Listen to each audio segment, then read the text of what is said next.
Hello and welcome to Fearless DIY Music. My name is Tristan Lass, and today I'd like to talk about the guitar I am holding yet again. This is a Martin D17. It's a 1999. It is a beautiful instrument. It is almost unmarked because it has remained almost unplayed by me since I purchased it. I am the original owner. I bought it from the music store that I worked at. And the only way I could ever afford a Martin was by being an employee, getting the employee discount. And on top of that, the fact that this guitar had been sitting on the wall for about 7 years when I bought it. Basically, the owner of the company and the manager of the store just wanted to get this out of inventory. So I got it at a very steep discount.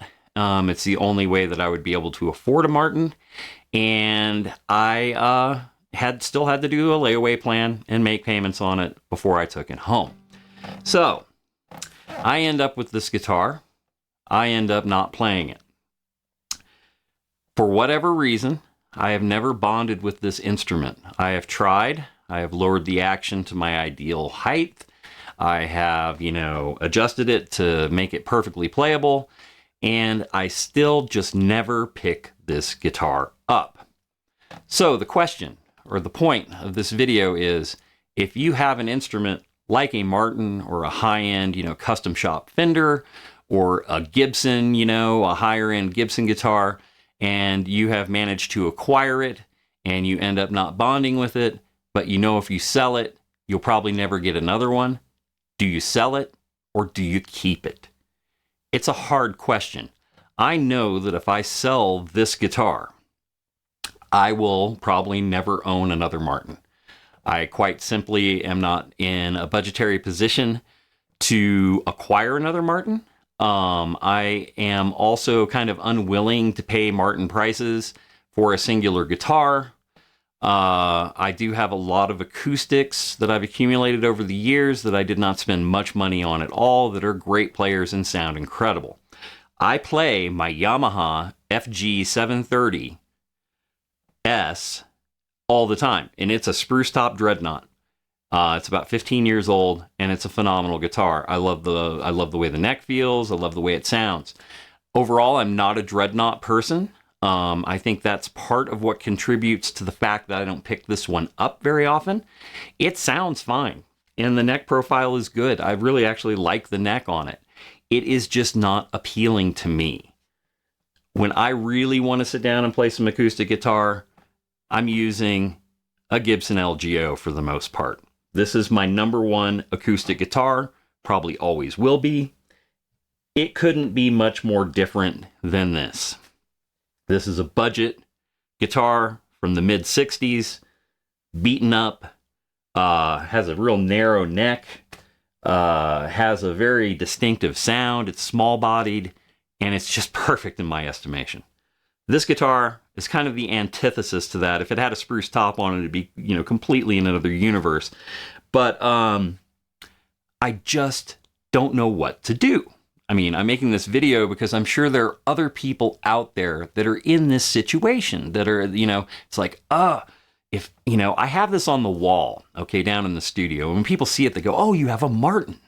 And that there's something to that. That gives you that little boost sometimes if somebody comes in and is looking at your instruments, or you pull out an instrument and they're like, you have a Gibson Les Paul, like a real one. Or you have a genuine vintage Fender or a custom shop Fender. And people get like, there's gravitas there. You get some props for having a killer instrument. Martin is the same in the acoustic guitar world, as is Taylor, and then, the small builders who make more boutique stuff. It's wonderful to have an instrument like that just hanging on the wall that people go, oh, that's cool. But what about you? What about us? What about the fact that maybe we don't like this guitar? Maybe we don't like these guitars, and you prefer to play the other stuff in your collection. And so, like I said, the conundrum over and over again is, I know if I sell this, I'll never have another Martin. And maybe in your situation, if you're in a similar situation, you know that, oh boy, if I sell this higher end guitar, the likelihood of me getting another one of these in my lifetime is relatively small. But do you hang on to something just because of the name on the headstock? Do you hang on to something because of the provenance?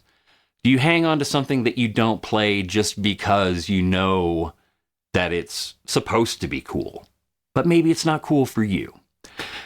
And that is the whole point of this video is should I sell this guitar? I have about 12 years ago, I was in a situation where I was like, I'd like to really move some things around. And I'd had this guitar at that point 12 years ago. I'd had it for, maybe about 5 years. And I was like, man, I never play that thing.